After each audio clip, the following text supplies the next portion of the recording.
Olá, amigos. É com muita alegria que iniciamos hoje mais um encontro, ainda que virtual, mas com certeza unidos em pensamentos e sentimentos. Mais uma palestra, então, pelo nosso grupo espírita Francisco de Assis, o GEFA. E hoje, quem nos brindará com seu estudo será o palestrante Ricardo Senra, que é do nosso GEFA. Ele nos falará sobre o tema A Vida Futura. Lembramos também que, caso você queira, você pode deixar uma água durante a palestra, durante esse momento em que você estará conectado com as melhores vibrações, com o pensamento voltado ao alto. Você pode colocar uma água para ser fluidificada e com certeza você receberá o auxílio de que precisa. Então, vamos à página seguida da prece inicial para seguirmos com o nosso estudo da noite. A página é do livro Pão Nosso, psicografia de Chico Xavier pelo Espírito Emmanuel e se intitula No Futuro. É a mensagem 41. E ela diz assim: E não mais ensinará cada um a seu próximo, nem cada um a seu irmão, dizendo: Conhece o Senhor, porque todos me conhecerão, desde o menor deles até o maior. Essa frase de Paulo está em Hebreus, capítulo 8, versículo 11. Segue então as palavras de Emmanuel. Quando o homem gravar na própria alma os parágrafos luminosos da divina lei, o companheiro não repreenderá o companheiro. O irmão não denunciará outro irmão. O cárcere cerrará suas portas. Os tribunais quedarão em silêncio. Canhões serão convertidos em arados. Homens de armas volverão a sementeira do solo. O ódio será expulso do mundo. As baionetas repousarão. As máquinas não vomitarão chamas para o incêndio e para a morte, mas cuidarão pacificamente do progresso planetário. A justiça será ultrapassada pelo amor. Os filhos da fé não somente serão justos, mas bons, profundamente bons. A prece constituir-se-á de alegria e louvor, e as casas de oração estarão consagradas ao trabalho sublime da fraternidade suprema.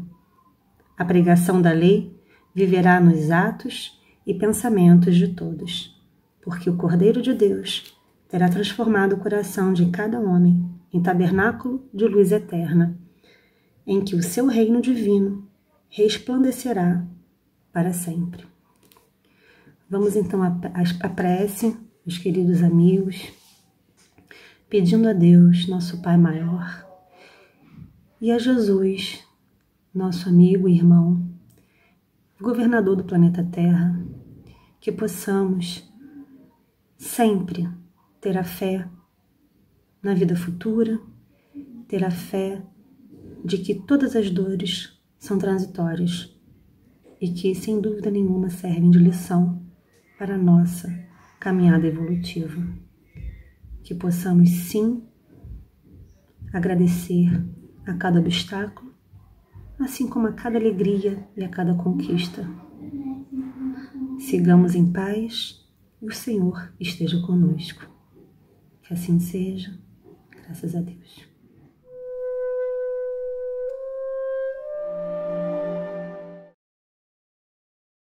Olá, amigos.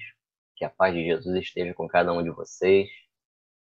Sejam muito bem-vindos. Meu nome é Ricardo Senra, sou do Grupo Espírita Francisco de Assis, e é com muita satisfação que me reúno a vocês para, mais uma vez, falarmos sobre a doutrina espírita e ouvir as palavras do Mestre Jesus, o nosso guia, nosso modelo, aquele que é o nosso exemplo e que nos indica sempre o caminho certo a seguir para uma vida plena de paz, de amor e de felicidade. Em tempos tão turbulentos, não temos companhia melhor do que a do nosso amado Mestre. Hoje nós vamos tratar aqui do tema A Vida Futura. Esse tema, ele está especificamente no Evangelho segundo o Espiritismo, capítulo 2, Meu Reino não é deste mundo. O tema Vida Futura está inserido aí, e é sobre ele que nós vamos falar especificamente hoje. Esse capítulo 2, do Evangelho segundo o Espiritismo, ele inicia com alguns trechos do capítulo 18 do Evangelho de João, os versículos 33, 36 e 37. Esses versículos, eles retratam o momento em que Jesus, já prisioneiro, é apresentado a Pôncio Pilatos. Pilatos, governador da Judéia, autoridade máxima naquela região, autoridade romana, e a ele Jesus é apresentado. E Pilatos pergunta a Jesus: És o rei dos judeus? E qual foi a resposta de Jesus? Meu reino não é deste mundo. Se o meu reino fosse desse mundo, a minha gente houvera combatido para impedir que eu caísse nas mãos dos judeus. Mas o meu reino ainda não é daqui. Então ele diz que o reino dele não é deste mundo e que ainda não é aqui. Então, se ainda não é aqui, pode ser, né, meus irmãos, que um dia possa vir a ser. Ainda estamos um pouco distantes, pois ainda temos muito egoísmo, muita vaidade, mas há de chegar o dia em que o reino de Jesus, o reino de Deus, estará mais próximo de nós, quando predominar o amor, a paz, a fraternidade, a caridade. O reino de Jesus, o reino de Deus estará aqui na terra. Mas, por enquanto, Jesus está falando da vida futura, da vida que há de vir depois da nossa existência material. Mas, continuando no nosso trecho, Pilatos volta à carga, pergunta novamente a Jesus: És, pois, rei? Jesus responde então: Tu o dizes, eu sou rei. Não nasci, não vim a esse mundo senão para testemunhar a verdade. Aquele que pertence à verdade, escuta a minha voz. Então observem que Jesus, ele não vem falar em tese, ele não vem defender uma teoria, ele não vem simplesmente falar das escrituras, ele diz que ele vem testemunhar a verdade. E a testemunha quem é? É aquela que presenciou algum fato, que conhece intimamente o que aconteceu e vem dar o seu depoimento. Então Jesus vivenciou esse reino de Deus, esse reino de paz e de amor. E ele veio à Terra caminhar junto a nós para nos dizer exatamente que há uma vida futura, que há uma vida além da existência carnal. E é para isso que Kardec traz esse trecho do Evangelho de João. Então nós vemos aqui que Jesus fala da vida futura e nós percebemos que essa noção, esse instinto da vida futura, ele é um instinto que vem desde a antiguidade, ele é presente em diversas civilizações, nas mais diversas épocas, nas mais variadas regiões do planeta. E a gente se pergunta de onde vem esse sentimento comum de uma vida futura. A gente percebe essas noções desde o Egito Antigo, nas civilizações persas, no zoroastrismo, nas religiões da Grécia e Roma, na religião nórdica, nos países nórdicos, e também nas civilizações pré-colombianas, nos incas, nos maias, nos astecas, todos eles com essa noção de uma vida futura, com a esperança de uma vida futura. Embora essa noção da vida futura varie, né, nessas diversas regiões e nessas diversas religiões, nessas diversas crenças, o fato é que ela é uma constante, né? E também, ainda, falando das civilizações americanas, nos ameríndios, né? Aqueles que antecederam as primeiras civilizações das Américas, antecederam aos europeus no continente africano, e eles que aqui habitavam essas terras também já tinham essa noção da vida futura, embora ainda de uma forma rudimentar, mas em diversas tribos, né? Em diversas regiões havia essa crença na vida futura. E a gente se pergunta, de onde vem isso? Como é que essas civilizações tão distintas, em épocas tão distintas, vêm falar e vêm crer na mesma coisa? E a gente lembra que a lei de Deus, ela está escrita na nossa consciência, ela está em nós. E além disso, nós trazemos lembranças da nossa vida no plano espiritual. Todos nós, embora encarnados e encarnados temos o véu do esquecimento, trazemos em nosso íntimo algumas lembranças e as sensações dessa vida no plano espiritual. E isso nos traz essa sensação e essa crença na vida futura. E nós trazemos aqui a questão 959 do Livro dos Espíritos, aonde Kardec pergunta aos espíritos: de onde nasce para o homem o sentimento instintivo da vida futura? Os espíritos respondem: já temos dito, antes de encarnar, o espírito conhecia todas essas coisas, e a alma conserva vaga lembrança do que sabe e do que viu no estado espiritual.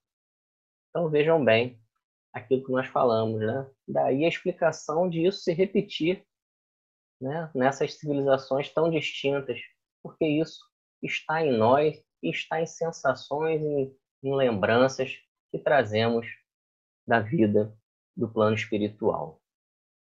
Agora, será que todos os povos têm essa mesma crença? E aí a resposta nesse ponto é não, porque nós temos também o materialismo. O materialismo, ele não tem essa crença na vida futura. Tudo está centralizado no plano material, nas coisas materiais, e não há essa crença na vida futura, em um amanhã, em uma outra vida após a vida de encarnado no plano terrestre. Para o materialismo, tudo se concentra aqui. E muitas vezes isso faz com que o indivíduo se apegue realmente à matéria, que viva as paixões, as sensações, já que para ele a vida futura não existe, né? Já para as doutrinas espiritualistas, há sempre essa noção de uma vida além, né? Para as doutrinas espiritualistas, e aí nelas está incluído o espiritismo, se tem essa crença na vida futura. E no cristianismo, especificamente,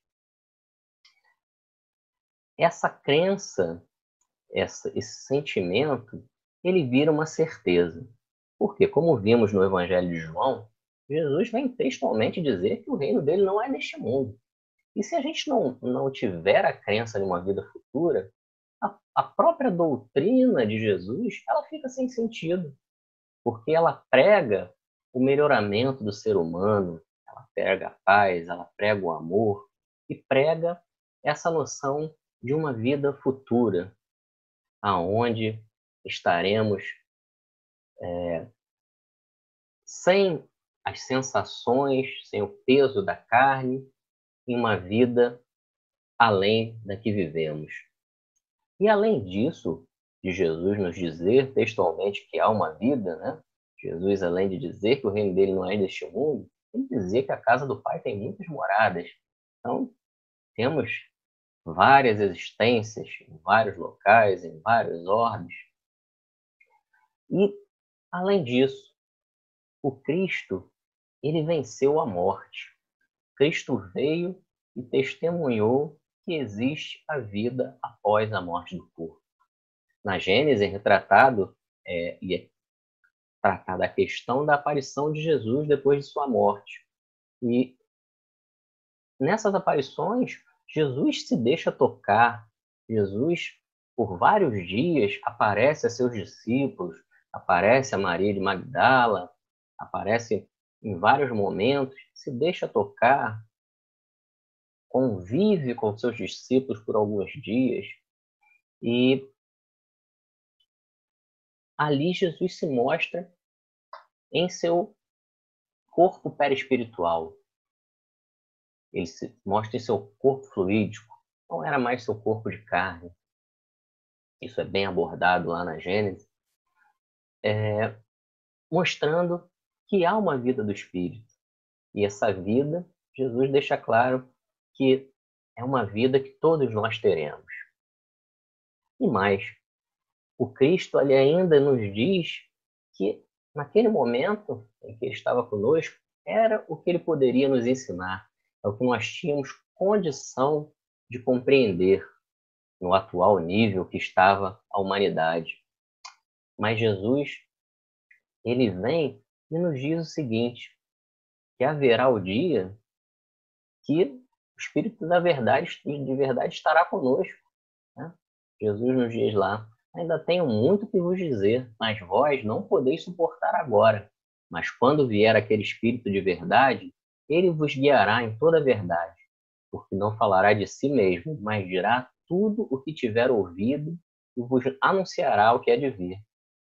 Então Jesus nos diz que ele nos ensina o que nos é possível aprender naquele momento, mas que futuramente viria o Espírito de verdade e nos falaria abertamente de todas essas coisas.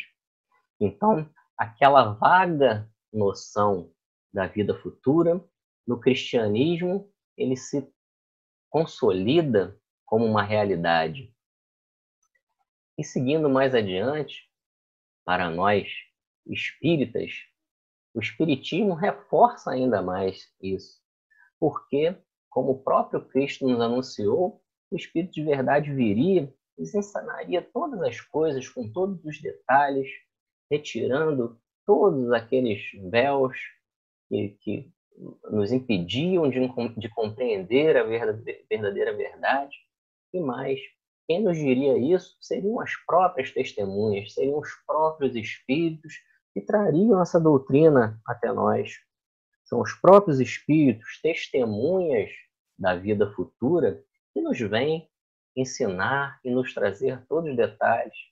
E isso foi muito bem sistematizado pelo nosso codificador em suas obras, e através dessas mensagens, dessas manifestações, desses ensinamentos dos espíritos, Kardec nos traz a codificação, ele é o intermediário que sistematiza toda essa doutrina que chega até nós e que tanto nos auxilia hoje. Então, nesse capítulo que nós estamos estudando aqui, né, do capítulo 2, Meu Reino Não É Deste Mundo, tem um trecho que diz assim: com o Espiritismo, a vida futura deixa de ser simples artigo de fé, mera hipótese. Torna-se uma realidade material que os fatos demonstram, porquanto são as testemunhas oculares, os que a descrevem nas suas fases todas e em todas as suas peripécias, de tal sorte que, além de impossibilitarem qualquer dúvida a esse propósito, facultam a mais vulgar inteligência a possibilidade de imaginá-la sob seu verdadeiro aspecto, como toda a gente imagina. Um país cuja pormenorizada descrição leio. Então, se o Cristo nos trouxe a certeza da vida futura, nos demonstrou a existência da vida após a morte, após a vida do corpo físico, o Espiritismo nos traz essa certeza ainda com detalhes, com todos os ensinamentos, com todos os pormenores. E é isso que nos diz aqui o Evangelho segundo o Espiritismo. E seguindo adiante, nós temos a seguinte questão.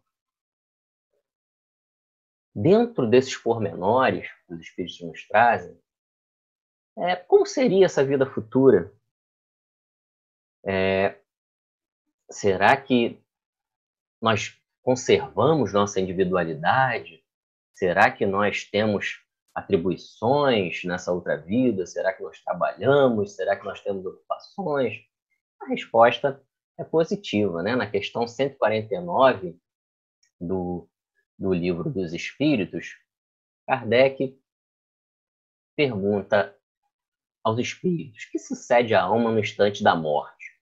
Os espíritos respondem: volta a ser espírito, isto é, volve ao mundo dos espíritos de onde se apartara momentaneamente. Então vejam bem, aqui os espíritos dizem o seguinte: há a vida futura, nós guardamos a nossa individualidade, nós não deixamos de ser quem somos, e mais, essa vida que é a nossa verdadeira vida. A vida corpórea, ou do plano material, é uma vida temporária. É um período que passamos aqui para expiar as nossas faltas pretéritas, para nos aprimorar, para evoluirmos através das provas que nos são postas, muitas vezes escolhidas por nós mesmos, para que possamos evoluir, para que possamos crescer como espíritos, pois criados simples e ignorantes, são nessas diversas existências que nós evoluímos, tanto no plano espiritual, como nas encarnações, nas diversas encarnações que temos, e vamos evoluindo através das provas e expiando também as faltas cometidas no passado. E na questão 560, Kardec pergunta aos espíritos: tem atribuições especiais cada espírito? Os espíritos respondem: todos temos que habitar em toda parte e adquirir o conhecimento de todas as coisas, presidindo sucessivamente o que se efetua em todos os pontos do universo. Mas, como diz o Eclesiastes, há tempo para tudo. Assim, tal espírito cumpre hoje neste mundo seu destino. Tal outro cumprirá ou já cumpriu o seu, em época diversa, na terra, na água, no ar. Então, aqui os espíritos nos dizem, né, que nós temos os nossos diversos momentos, desde a nossa criação, pois somos criados simples e ignorantes, nossos diversos momentos de aprendizado, em vários momentos, em vários mundos, em várias encarnações, e assim vamos aprendendo e evoluindo. E seguindo adiante, a gente falou do materialismo, do espiritualismo, do cristianismo, do espiritismo, que é o nosso caso específico, né? E vamos já tratando dentro dessa nossa concepção do espiritismo, da doutrina espírita, nos perguntar do que depende a nossa felicidade nessa vida futura. O que a gente precisa para ser um espírito feliz na vida futura, no plano espiritual? O que será que nos vai ser cobrado lá? Será que o fato de sermos espíritas vai nos facilitar no plano espiritual? Sim, pelo simples fato de termos o conhecimento da doutrina espírita, nós seremos tratados de uma forma diferente? Haverá um lugar diferenciado para nós? Títulos, será que os títulos eclesiásticos, títulos de nobreza, será que as posses, os cargos, os status aqui da Terra, isso tem alguma valia para a vida futura? E a resposta é não. Nós trazemos aqui a questão 982 do Livro dos Espíritos, onde Kardec pergunta: será necessário que professemos o espiritismo e creamos nas manifestações espíritas para termos assegurado a nossa sorte na vida futura? É a resposta dos espíritos: se assim fosse, seguir-se-ia que estariam deserdados todos que não creem, ou que não tiveram ensejo de esclarecer-se. Seria absurdo. Só o bem assegura a sorte futura. Ora, o bem é sempre o bem, qualquer que seja o caminho que a ele conduza. Então, meus irmãos, é lógico que a doutrina espírita, né, a fé que professamos, a nossa doutrina, ela nos auxilia porque ela nos dá o esclarecimento, né? Ela nos ensina que através da nossa reforma íntima e do nosso melhoramento que nos tornaremos pessoas melhores.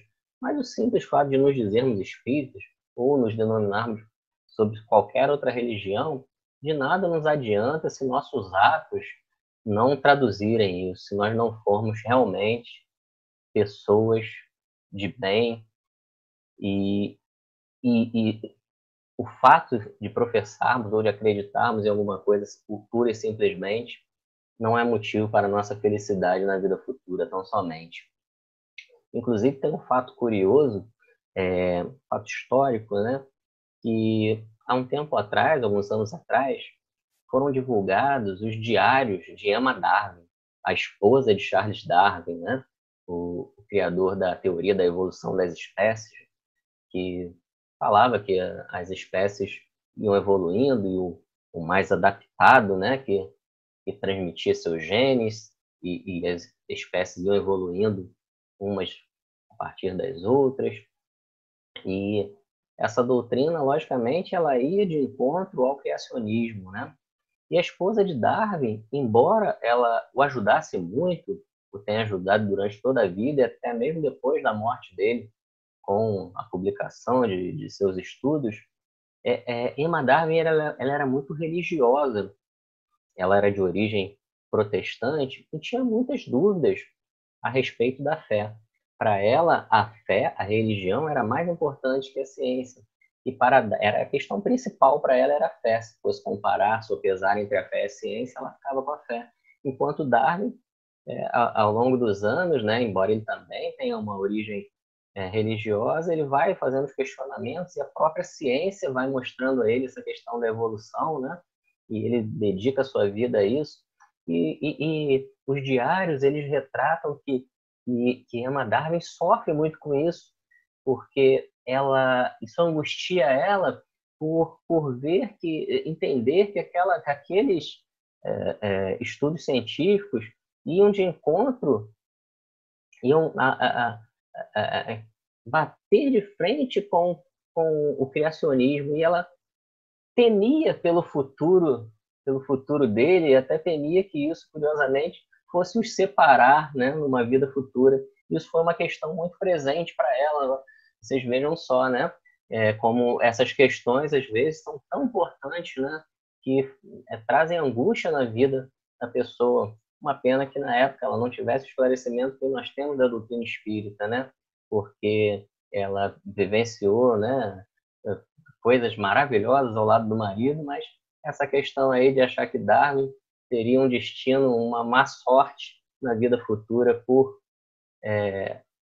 seus estudos científicos, realmente angustiou durante sua vida. Só uma questão que eu trouxe para ilustrar aqui, essa questão do que depende a nossa felicidade na vida futura, né? Então, prosseguindo aqui. Então, na verdade, nada disso é o preponderante. O que é preponderante para a nossa sorte, para a nossa felicidade na vida futura, são as virtudes que adquirimos, né? E essas virtudes, sim, elas vão nos garantir a felicidade na vida futura. E na questão 893 do Livro dos Espíritos, Kardec pergunta qual seria a mais meritória das virtudes. E os Espíritos respondem: toda virtude tem seu mérito. E a virtude sempre que há resistência voluntária, arrastamento dos maus pendores, sacrifício do interesse pessoal pelo bem do próximo e mais desinteressada caridade. Então vem aqui a resposta dos Espíritos, né? São dessas virtudes que dependem a nossa felicidade na vida futura. Seguindo adiante, né? Se são dessas virtudes que dependem, o que seria, o que especificamente traria a felicidade dos bons espíritos ou a infelicidade ou sofrimento desses espíritos no plano espiritual? E nós temos essas respostas também no Livro dos Espíritos, nas questões 967 e 970, onde os espíritos nos dizem que essa felicidade dos espíritos no plano espiritual, ele diz assim que está atrelada às virtudes, aos sentimentos. Então vejam aqui, eu trouxe aqui os textos para a gente dar uma olhadinha. Na questão 967, ele diz que em conhecerem todas as coisas que consiste a felicidade dos bons espíritos, não sentirem ódio, ciúme, inveja, nem ambição, nem qualquer das paixões que ocasionam a desgraça dos homens. O amor que os une é fonte de suprema felicidade, não experimentam as necessidades, nem os sofrimentos, nem as angústias da vida material. São felizes pelo bem que fazem. Já de outro lado, temos a questão 970, onde eles perguntam em que consistem os sofrimentos do espírito, já que esses sofrimentos eles não guardam conexão com os sofrimentos que temos no plano carnal, no plano material, pois temos aqui, muitas vezes, os sofrimentos inerentes à matéria. E lá, esses sofrimentos são, né, predominantemente de ordem moral. Então, eles resumem assim, que esses sofrimentos estão em invejar o que lhes faltam para ser felizes e não obterem. Verem a felicidade e não poderem alcançar. Pesar, ciúme, raiva, desespero, motivados pelo que os impede de ser ditosos. Remorsos, ansiedade, moral indefinível. Desejam todos os gozos e não podem satisfazer. Eis o que os tortura.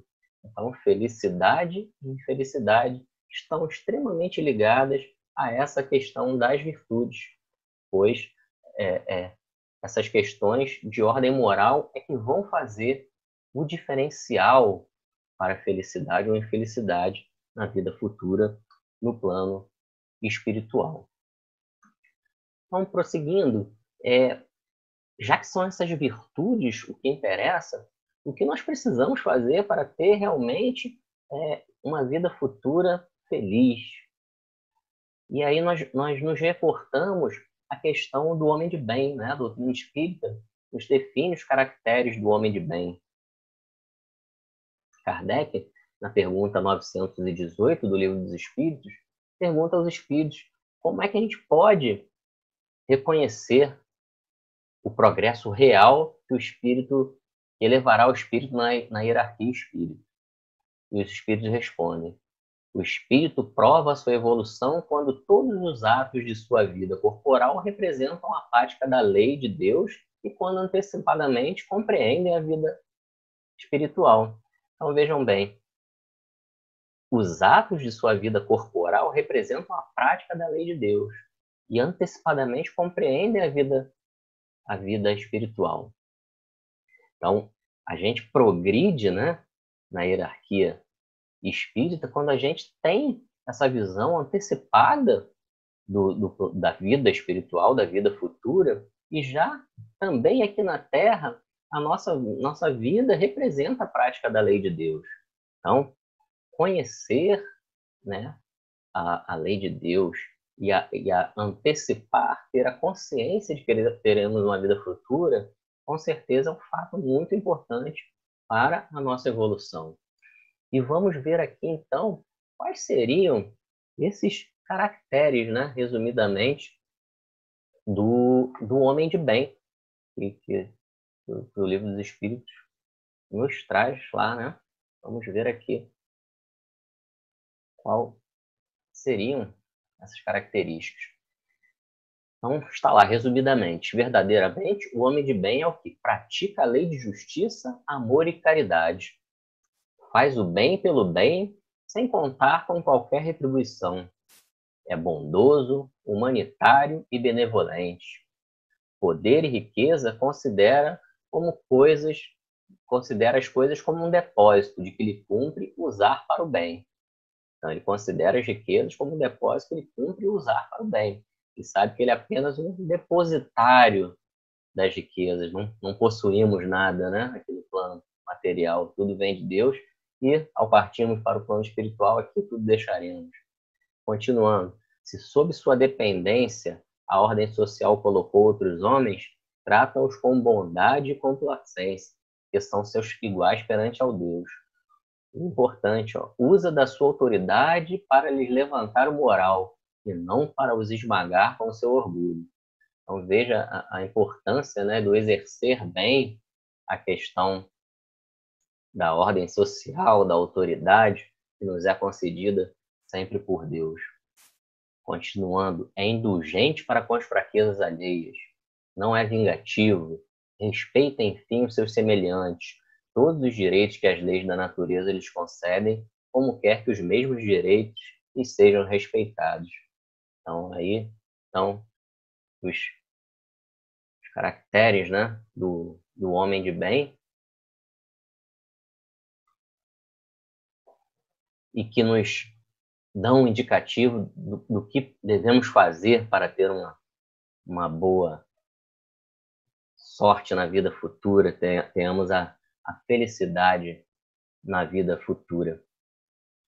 Essa questão das penas, né, e dos gozos futuros, ela é muito bem detalhada na obra O Céu e o Inferno de Allan Kardec, que trata especificamente dessas questões.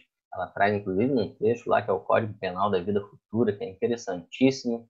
Infelizmente, não poderemos nos alongar muito pela exiguidade do tempo, mas no Céu e Inferno ele tem a primeira parte, onde é a doutrina, né? Ele traz a parte doutrinária, e a segunda são exemplos, são casos catalogados por Kardec, trazidos pelos espíritos, vivências, depoimentos, manifestações dos próprios espíritos, consolidando esses estudos, esses ensinamentos da primeira parte.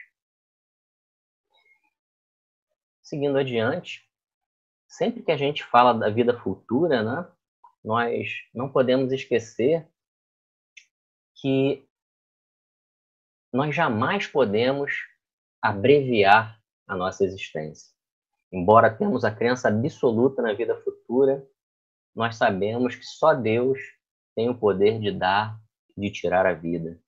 Então, meus irmãos, sempre ao falar da vida futura, não podemos deixar de frisar de que deixarmos a vida por ato nosso não é uma opção.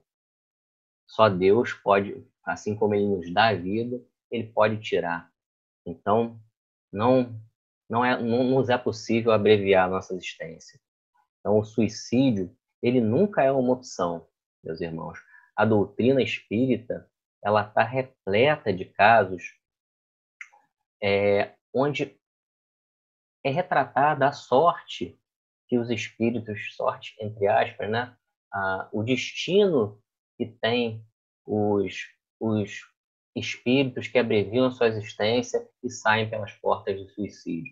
E é um sofrimento muito grande, é uma dor muito grande ao se depararem com o sofrimento no plano espiritual, ao verem que a vida não termina e que abreviar a sua encarnação não abrevia os seus sofrimentos, muito pelo contrário, os amplia e os traz uma carga de sofrimento em que o espírito terá que expiar muito, terá que caminhar muito para recuperar o tempo perdido. Então, meus irmãos, o suicídio nunca é uma opção. Viver, sim, viver é uma opção. Então, sempre que precisarmos de ajuda ou soubermos de alguém que precisa de ajuda, o CVV é um serviço que está sempre à disposição pelo telefone 188 ou pelo www.cvv.org.br, e as casas espíritas também têm sempre o seu trabalho de atendimento fraterno, aqueles que precisarem, sempre conversar, dividir alguma questão que ele esteja os afligindo, esteja precisando de uma orientação espiritual, uma orientação à luz da doutrina espírita, procure sempre sua casa espírita e busque o atendimento fraterno. O nosso é agendado pelo e-mail jefaniteroy@yahoo.com e nesse momento está sendo feito por chamada via WhatsApp, mas o seu agendamento é feito por esse e-mail jefaniteroy@yahoo.com. Então, precisando, conte conosco. Dando prosseguimento, eu deixo para vocês aqui a seguinte mensagem. Essa mensagem trazida aqui também, fechando esse capítulo 2 do Evangelho segundo o Espiritismo, né? Ela é uma mensagem trazida, uma instrução dos Espíritos, que é uma rainha de França, né? Ela se depara no plano espiritual, onde ela pensava que, por sua condição de viver na realeza no plano terrestre, que isso iria trazer uma condição privilegiada no plano espiritual. E lá ela se depara com pessoas que ela julgava aqui na Terra muito inferiores a ela, em condições, ela se depara com essas pessoas em condições muito superiores na hierarquia espiritual, né? Na sua felicidade, na sua aventura, na sua sorte no plano espiritual, em relação a ela. E ela traz essa esse depoimento, essa instrução, e já chegando ao final do nosso estudo aqui, eu trago e deixo essa seguinte mensagem, né, trazida por esse Espírito que está no nosso capítulo estudado hoje. E ela diz o seguinte: para se granjear um lugar neste reino, são necessárias a abnegação, a humildade, a caridade em toda a sua celeste prática, a benevolência para com todos. Não se vos pergunta o que fostes, nem que posição ocupastes, mas que bem fizestes, quantas lágrimas enxugaste. Uma rainha de França, Havre, 1863.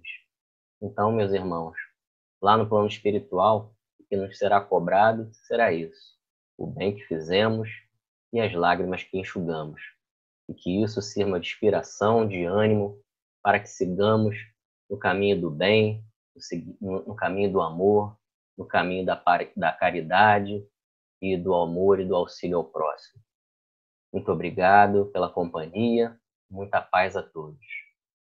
E agora eu peço que possamos unir os nossos pensamentos em uma prece de agradecimento ao nosso Pai de infinita bondade, ao nosso Pai que nos deu a vida, a quem agradecemos por tudo que temos e pedimos a Jesus que abençoe sempre os nossos maiores esforços de melhoramento, de reforma íntima, de esforço para vencer nossos maus pendores, de melhorar a cada dia, já na vida atual, enfrentando nossas provas, nossas expiações, que façamos de nossas dificuldades oportunidades de evolução e de aprimoramento do espírito, para que quando chegarmos na vida futura, no plano espiritual, possamos nos deparar com aqueles que nos antecederam,